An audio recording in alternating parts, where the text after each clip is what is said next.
کبھی ایسا لگا ہے کہ آپ ہر دن سب کے لیے مسکراتے رہے، لیکن جب آپ کا دل ٹوٹا، آپ کا دل دکھا، آپ رکے، آپ خاموش ہوئے تو کوئی بھی آپ کے پاس تھا ہی نہیں۔ آپ ہر رشتے میں امتحان دیتے رہے، اور جب آپ تھک گئے، آپ نے کچھ ہمت نہ رہی تو سب نے کہا کہ تم بدل گئے ہو، تم ویسے نہیں، تم وہ نہیں رہے، تم وہ ہو ہی نہیں۔ آج کی کہانی ان سب کے لیے ہے جو صرف اس لیے چپ رہے تاکہ رشتے بچ جائیں، دوستی بچ جائے، تعلق بچ جائے، مان بچ جائے، لیکن ٹوٹ گئے۔ سب کو جوڑتے جوڑتے وہ خود بکھر گئے۔ زید ایک عام سا لڑکا تھا، سب کا چہیتا، سب کو پیار کرنے والا، بہن کا رکھوالا، ماں کا فرما بردار، دوستوں کا دوست، دلوں کا دل جیتنے والا۔ اور ایک لڑکی تھی ہنا، جسے وہ بے پناہ پیار کرتا تھا، بے انتہا محبت کرتا تھا۔ زید ہر وقت سب کے لیے اویلیبل ہوتا تھا۔ کبھی بھی کسی کو کچھ ضرورت پڑی ہے، پیسوں کی، اس کی مدد کی، کسی بھی چیز کی، تو وہ ہر ایک کے لیے ہر وقت کھڑا رہا۔ ہر ایک کی مدد کرنے میں اس نے بازی ماری، سب کے غم سنتا، سب کو مشورے دیتا، سب کی دل جوئی کرتا، نرم دل تھا۔ لیکن زید کی اپنی زندگی میں کچھ ٹوٹ رہا تھا۔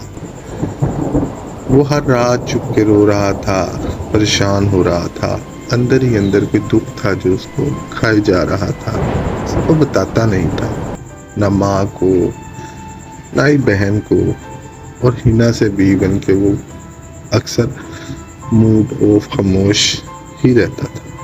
پھر ایک دن ٹویسٹ آیا، ہنا نے خود ہی کہہ دیا کہ تم ایموشنلی اویلیبل ہی نہیں ہوتے ہو، جب بھی میں تم سے بات کرتی ہوں تم ہوتے ہی نہیں ہو یہاں، تم کسی اور دنیا میں ہوتے ہو، تو اس لیے آئی ایم ڈن، اب میں تھک چکی ہوں۔ اور وہ اس کو چھوڑ جاتی ہے۔ دوستیاں بھی دھیرے دھیرے ختم ہونا شروع ہو جاتی ہیں۔ جب راستے ہی نہیں رہتے، دل ہی ٹوٹ جاتا ہے، تو دوستیاں ختم ہونا شروع ہو جاتی ہیں۔ اور جو سب سے بڑا بھائی ہے، ایک ہی بھائی، اب وہ بھی اگنور کرتا ہے۔ ماں بھی پوچھنے لگتی ہے دن بدن بچے کی حالت، اور گمسم اور خاموش دیکھ کر، اداس دیکھ کر، چڑچڑا دیکھ کر، بیٹا تو کچھ تو ہے نا، کوئی غم تو نہیں ہے جو تجھے ستا رہا ہے، تو مجھے بتا۔ ماں تو پھر ماں ہوتی ہے، اس کے پاس تو پہاڑ جتنا دل ہوتا ہے۔ اور پھر زید صرف ایک لفظ کہتا، ہاں امی سب ٹھیک ہے۔ اب بیسیکلی زید کو جو پریشانی تنگ کر رہی تھی وہ یہ تھی کہ زید جاب لیس تھا، اس کی جاب کوئی نہیں تھی، اور ایک دن کسی نہ کسی جگہ ایک نیا انٹرویو دیتا، ریجیکٹ ہو جاتا۔ موبائل ڈیٹا بھی ہے، نوبت آ گئی تھے دوسروں کا internet wifi hotspot کے ذریعے یوز کرتا۔ اپنی عزت کی خاطر خاموش رہتا کہ چلو عزت بچی ہوئی ہے، کسی کو بتاتا نہیں تھا۔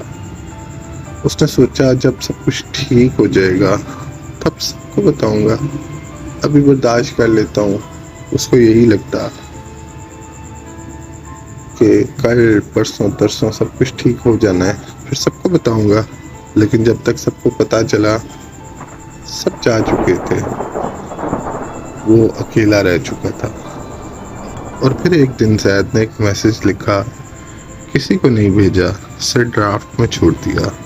اور اس میسج میں لکھا ہوا تھا، میں ہر رات روتا تھا لیکن سب کے لیے مسکراتا رہا، تم لوگ مجھے بدلا سمجھ گئے، پر سچ تو یہ تھا میں ہر دن صرف اس سوچ میں جیتا رہا کہ شاید کل سب کچھ ٹھیک ہو جائے، کل پھر میں پہلے جیسا ہو جاؤں۔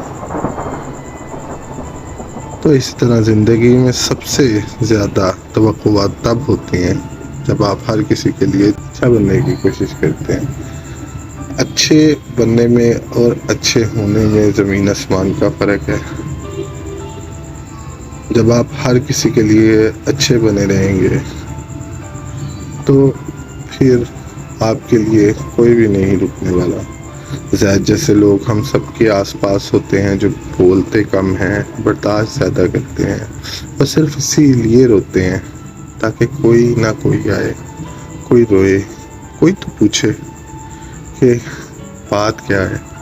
شاید آپ بھی ان میں سے ہیں جو سب کے لیے سب کچھ دے بیٹھے اور خود کے لیے صرف خاموشی بچا پائے۔ اگر آپ بھی انہی افراد میں سے ہیں تو کمنٹ لازمی کیجئے گا کہ میں ہر رات چپ تھا کیونکہ مجھے سب کی فکر تھی۔ تو شاید کوئی کمنٹ میں سے کسی اور کو اپنا درد ہلکا کرنے کا موقع ملے اور وہ آپ کا سہارا بن جائے۔ اور اگر آپ کسی زید جیسے انسان کو جانتے ہیں تو آج اسے پوچھ لیجئے گا، سب ٹھیک ہے نا؟ تمہیں کسی چیز کی ضرورت تو نہیں ہے، تم ٹھیک ہو؟